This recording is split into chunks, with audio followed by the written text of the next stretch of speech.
Bom dia, moçada! Tudo bem com vocês? Aqui quem vos fala é o professor Eugênio Bastos, canal Geogênio, democratizando o ensino da geografia. Moçada, vamos fortalecer o canal, se inscrevam no canal, dê aquele like, compartilhe o vídeo e ajude o professor Eugênio Bastos a democratizar o ensino da geografia. Moçada, no nosso encontro de hoje, eu irei falar sobre os impactos do desmatamento, uma vez que estamos vivendo uma época de transição climática. Os cientistas falam hoje em ebulição global, não mais em aquecimento global, e nós sabemos que, além das emissões dos gases de efeito estufa na atmosfera, um dos fatores de grande relevância que contribuem para as mudanças climáticas em curso no nosso planeta é o desmatamento. E o desmatamento em si, ele vem ocorrendo, podemos assim dizer, em todos os continentes do mundo, exceto a Antártida, que não possui florestas, e tem uma vegetação muito escassa, que floresce no verão, que é a tundra, e assim mesmo nas extremidades da península da Antártida e em algumas ilhas que estão um pouquinho mais afastadas do continente. Então, ora, se o desmatamento ele vem ocorrendo em diferentes regiões do mundo, e a partir do momento em que você retira uma cobertura florestal, esse desmatamento influi direta e indiretamente no clima, nós temos que dar muita atenção ao processo que está em curso e as consequências desse processo, não só para o ecossistema, assim como para as atividades econômicas e até mesmo também para os seres humanos, uma vez que o desmatamento ele gera impactos socioeconômicos ambientais. E é dentro desse contexto que eu vou trabalhar essa aula. Espero que vocês gostem do nosso encontro. Havendo qualquer dúvida, deixe a sua pergunta na parte dos comentários, que eu terei o máximo prazer de respondê-la. Então, nada melhor do que essa imagem de satélite da Amazônia, para que vocês possam observar o desmatamento em curso na região amazônica.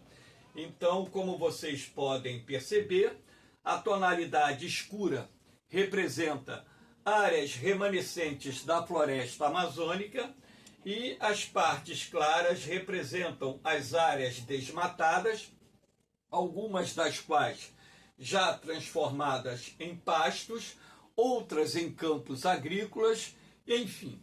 E esse desmatamento vem avançando pela região, desde a borda oriental do Acre até o leste do Pará, naquilo que nós chamamos de arco do desmatamento, arco do desflorestamento ou simplesmente arco do fogo ou arco de fogo.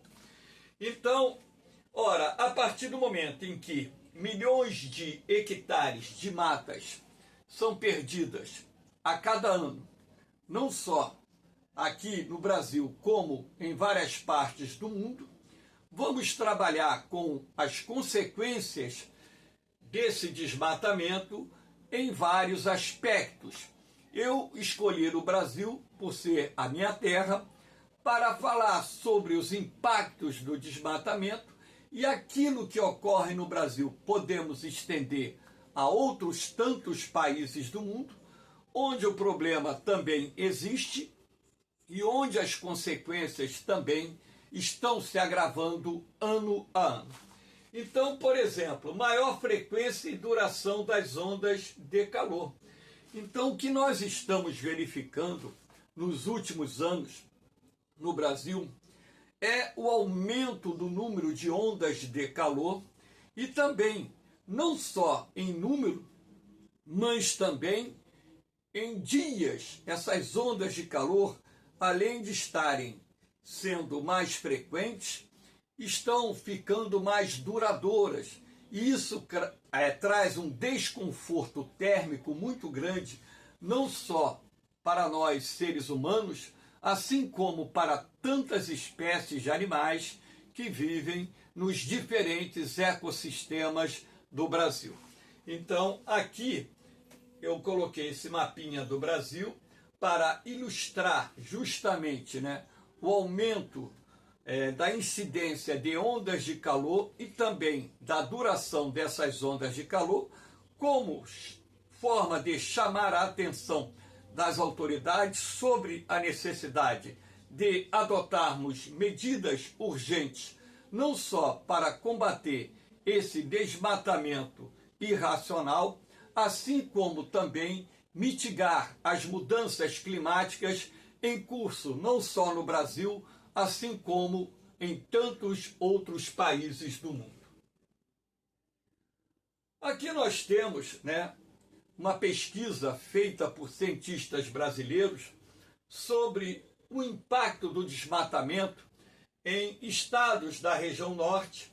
Então nós temos aqui, né, por exemplo, na porção oriental da região, uma previsão de que até o ano de 2070 a temperatura média deva subir entre 5,1 a 5,4 graus. Aqui no sudeste do Pará, esse aumento vai ser de 4,3 a 4,6 graus. Aqui no sudoeste da região, o aumento vai ser de 4,7 a 5 graus. Aqui, em parte da Amazônia Ocidental, esse aumento vai ser de 3,9 a 4,2 graus. E a área menos impactada será o noroeste da região norte, onde esse aumento previsto está na ordem de 3,5 a 3,8 graus. Mas por que, a partir do momento em que você promove um desmatamento, a temperatura ela sobe gradualmente? Estudos feitos por cientistas brasileiros já haviam comprovado isso, né? Na década de 1990, por exemplo, estudos foram publicados por cientistas brasileiros sobre os impactos do desmatamento na Amazônia e constataram que, em determinadas áreas, o desmatamento promoveu um aumento de até 7 graus na temperatura e a redução de cerca de 30% da umidade relativa do ar. Ora, por que isso acontece? Simples de se entender. As florestas, através das suas copas, das árvores, com folhas, etc., promovem o sombreamento da superfície. A energia solar, a luz do sol, é absorvida pelas folhas, que fazem a sua conversão em energia química através da fotossíntese. Então, o que acontece com a superfície quando a área é desmatada? Os raios solares passam a atingir diretamente a superfície, promovendo assim um maior aquecimento da mesma. E na medida em que essa superfície aquece, ela irradia mais calor para a atmosfera. Então, nós temos como uma das consequências imediatas do desmatamento é justamente a elevação gradual da temperatura média, não só nas áreas desmatadas, mas assim como nas áreas que se localizam nas suas proximidades. O impacto não é restrito ao local do desmatamento, ele se estende também a outras áreas.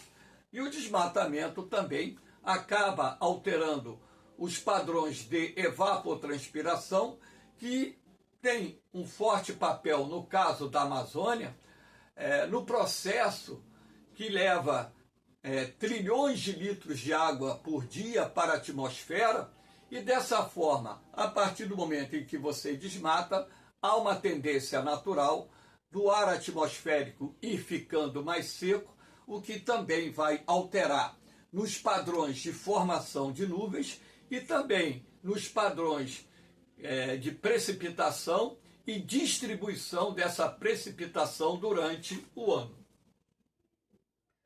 Aqui nós temos dias consecutivos sem chuva, setembro de 2024, portanto, essa aula está sendo gravada no dia 16 de março de 2025, aproximadamente 6 meses atrás. Então, repare que em várias áreas do território brasileiro, principalmente aqui no Brasil Central, que é uma área fortemente impactada pelas estiagens no meio do ano, só que a partir do momento que o desmatamento vai avançando, não só na floresta amazônica, mas também no cerrado, a tendência é que o ar fique mais seco nessa região central. Então a quantidade de dias sem chuva vem se ampliando, e o que chama a atenção é que essa quantidade de dias sem chuva está aumentando em toda a borda sul da Amazônia. E isso é bastante preocupante porque já reflete com muita clareza o impacto do desmatamento no clima da Amazônia. E assim sendo, nós teremos, a partir do momento em que esse desmatamento continue avançando, o aumento do número de dias sem chuva, não só na borda sul, assim como na borda oriental da Amazônia. E isso, de fato, é um fator de extrema preocupação, até mesmo porque nós sabemos que essa região central do Brasil é o celeiro agrícola do país. Então, na medida em que a quantidade de dias sem chuva aumenta, isso atrasa o início do plantio da safra de verão. E isso pode trazer e traz impactos econômicos muito grandes para o agronegócio brasileiro, e isso nós veremos um pouco mais à frente. Aqui nós temos os impactos do desmatamento. Anomalias de ondas de calor observadas em 3 períodos: 1991-2000, 2001-2010, 2011-2020. Então você observa que existe um padrão que é muito claro de ser detectado na questão do aumento da incidência das ondas de calor e também no aumento da duração dessas ondas de calor. O que torna, portanto, muito claro, porque os estudos indicam um intervalo de 3 décadas, a presença de um padrão bem definido que só um leigo e negacionista vai dizer que não, nada disso está acontecendo, isso é coisa normal do clima. Não, não é coisa normal do clima, não. A ação antrópica, ela está impactando de forma bastante objetiva esse processo de mudanças climáticas em curso no nosso planeta, e as consequências, não só para o meio ambiente, para a sociedade e para a economia, são muito preocupantes, por que não dizer muito graves. Aqui nós temos a mudança no regime das chuvas, é irreversível, de acordo com os cientistas. Então, nós conhecemos um padrão de circulação que foi denominado rios voadores, que tem início aqui na região equatorial do Atlântico. O calor da região equatorial do Oceano Atlântico provoca uma forte evaporação. A temperatura da água do mar aqui é muito alta, 28, 29, 30 graus, então a evaporação ali é muito intensa. Ventos carregam essa umidade para o continente na direção da Amazônia. Por quê? Aqui nas imediações da linha do Equador, você tem os ventos de leste, que são ventos dominantes, razão pela qual eles transportam essa umidade da região equatorial atlântica para dentro da Amazônia Oriental e daí vai seguindo em direção à Amazônia Ocidental. Em terra, esse vapor gera nuvens carregadas e muitas chuvas na Amazônia. Então, consequentemente, calor e umidade numa região equatorial onde a pressão atmosférica é normalmente baixa, cria as condições ideais para a formação de nuvens de chuva e, consequentemente, temos aí uma região com índice pluviométrico médio anual acima de 1.500 milímetros. Em determinadas áreas da Amazônia, esse índice ultrapassa os 4.000 milímetros, como por exemplo aqui na Amazônia Ocidental. 3. Na floresta amazônica, o calor provoca a evaporação da água acumulada no solo e na transpiração das árvores, cujas raízes absorvem água do subsolo. O processo se chama evapotranspiração. Então, evapotranspiração é o nome que se dá ao processo combinado da evaporação da água contida no solo, rios, igarapés e lagoas da Amazônia, com a água liberada pela transpiração das plantas que compõem a floresta amazônica. O processo de evapotranspiração em si responde por aproximadamente 50% de toda a umidade do ar existente na Amazônia. Então, 4. Mais uma vez, esse vapor forma nuvens que são deslocadas por ventos para o oeste, encontram uma barreira na Cordilheira dos Andes e voltam na direção do sudeste. Então, aqui, no extremo oeste da América do Sul, esses ventos de leste se deparam com os contrafortes da Cordilheira dos Andes, que, em diversos pontos, ultrapassa os 4, 5 mil metros de altitude. Essa barreira orográfica, ela desvia esse corredor de umidade, que nós chamamos rios voadores, em direção ao centro-sul do Brasil. Parte dessas nuvens gera chuvas ao longo das regiões centro-oeste, sudeste e sul, que concentram a maior parte da produção agropecuária do Brasil. Olha a importância dos rios voadores para as safras que produzimos principalmente no período do verão, que é a época do ano em que nós mais produzimos grãos em nosso país. Então, esses rios voadores desempenham um papel de grande relevância para o agronegócio brasileiro.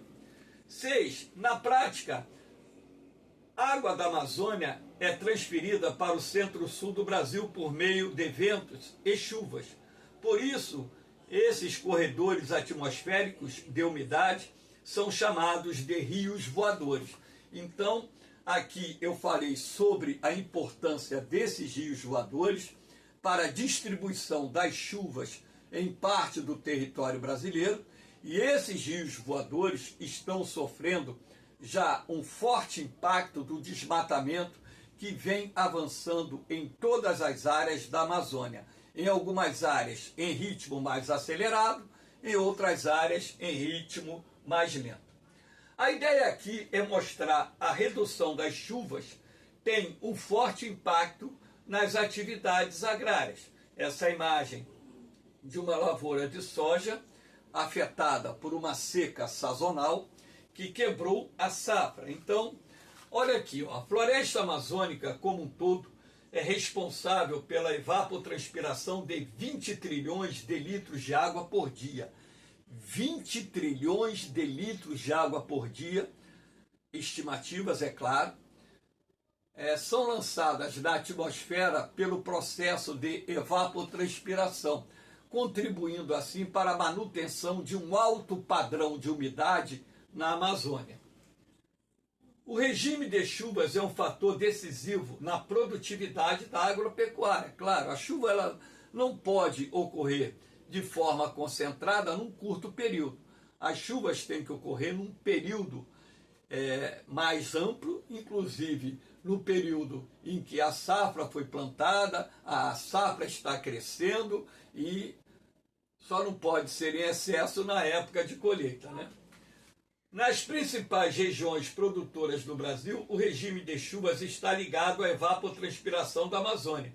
Em torno de 50% da precipitação tem essa origem. Isso quer dizer que cerca de 50% da precipitação que cai no centro-sul do Brasil tem a sua origem vinculada aos rios voadores procedentes da Amazônia. 3. A evapotranspiração é 4 vezes maior em áreas cobertas por florestas do que em áreas de pastagens ou desmatadas. Então, na medida em que você promove um desmatamento, você altera o processo de evapotranspiração e a tendência é que o ar fique gradativamente mais seco, e a partir do momento que o ar vai ficando mais seco, ele vai alterar os padrões de chuva, não só na Amazônia, mas também nas áreas servidas pelos rios voadores procedentes da Amazônia. Aqui, 4. Portanto, o desmatamento da Amazônia reduz sua capacidade de enviar água para o centro-sul do país por meio dos rios voadores, impactando assim a produção agropecuária. Então, o que eu quero mostrar a vocês, estou usando aqui o exemplo do Brasil, mas isso serve também para outras áreas do mundo, que as florestas desempenham um papel importantíssimo no regime de chuvas. Tanto é assim que se diz que florestas são, entre aspas, fábricas de chuvas. Aqui nós temos o relatório de perdas, né? Soja, percentual de perdas, 39%, valor 23 milhões. Milho, 36%, valor 2,2 bilhões. Feijão, 30%, valor 361,7 milhões. Valor total, 25,6 bilhões. A perda, isso aqui no Brasil Central, em função da seca que atingiu aquela região nesse período. Então, consequentemente, um prejuízo enorme para o agronegócio. Aqui nós temos as perdas acumuladas na agricultura no período de 10 anos, de 2013 até 2022. Então, repare, perdas com estiagem ano a ano. De 2013 a 2022, tá? Nós tivemos uma perda de 74,7 bilhões de reais. Perdas com chuvas. Aqui nós temos um total de... O total, aqui nesse período foi 251,1 bilhões. A perda com estiagem. A perda com chuvas, 35,9 bilhões. E aqui nós temos o geral, né? Então, em 10 anos, os prejuízos do excesso de chuva, equivalendo a mais ou menos 10%, e das estiagens, equivalendo a mais ou menos 90%, foi de 287 bilhões de reais. Aqui você tem essa distribuição. Sul do Brasil, 94,2 bilhões de reais. O sul do Brasil é uma região que é castigada pelo El Niño e pela Laninha. Ambos os fenômenos causam prejuízos ao agronegócio no sul do Brasil. Centro-Oeste, que é o celeiro agrícola do país, 31,3 bilhões. Sudeste, 55,3 bilhões. Nordeste, que também é uma região castigada por secas sazonais, teve prejuízos nesse período de 102,7 bilhões de reais.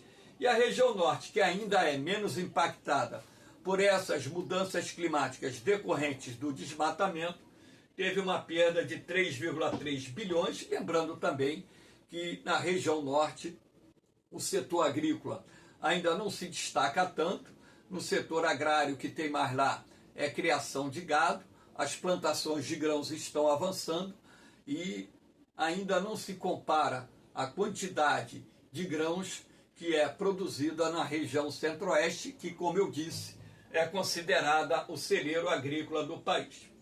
Aqui você tem a redução da vazão dos rios. Nós estamos observando, no caso da Amazônia, secas que estão se transformando em problemas recorrentes. 2023, 2024, 2022, e isso tem comprometido a vazão dos rios. Então, a tendência é que esse problema ele se agrave na medida em que o desmatamento avance e o quantitativo de chuvas diminua e as ondas de calor também se tornem mais frequentes na Amazônia. Então é muito triste você ver essa imagem, porque isso aqui não é um córrego, não é um riacho, é um rio de grande extensão que está com um volume de água mínimo impactado por um período de estiagem nunca visto até então, pelo menos pelo homem moderno, na Amazônia. Aqui nós temos a mortandade de peixes, milhões de toneladas de peixes morreram nessas secas de 2022, 2023, 2024 lá na Amazônia. Muitos desses peixes, claro que morrem por causa da falta de oxigênio na água, eles ficam presos muitas vezes em pequenas lagoas de várzea lá na Amazônia, que perdem a conexão com o rio, e com isso a quantidade de oxigênio existente na água, por não ser renovada na mesma proporção que é absorvida pelos peixes, acaba causando a mortandade de peixes. Uma imagem muito triste que também está se transformando numa imagem recorrente lá na Amazônia. Aqui nós temos redução das chuvas compromete a recarga dos reservatórios de água. Sim, a partir do momento que boa parte das chuvas que caem, por exemplo, no centro-sul do Brasil, são procedentes lá da Amazônia, e a partir do momento que esses rios voadores eles fiquem mais secos, reduzindo o quantitativo de chuvas que caem no centro-sul, isso acaba comprometendo os reservatórios das usinas hidrelétricas e também os reservatórios de água que abastecem as cidades, causando também, claro, prejuízos para os agricultores, até mesmo porque 70% de toda a água utilizada aqui no Brasil destina-se à irrigação das lavouras. Então, as crises hídricas, elas vão afetar a geração de energia, podendo produzir crises de abastecimento de energia, elevando as tarifas, porque hoje você paga a tarifa de energia através das bandeiras,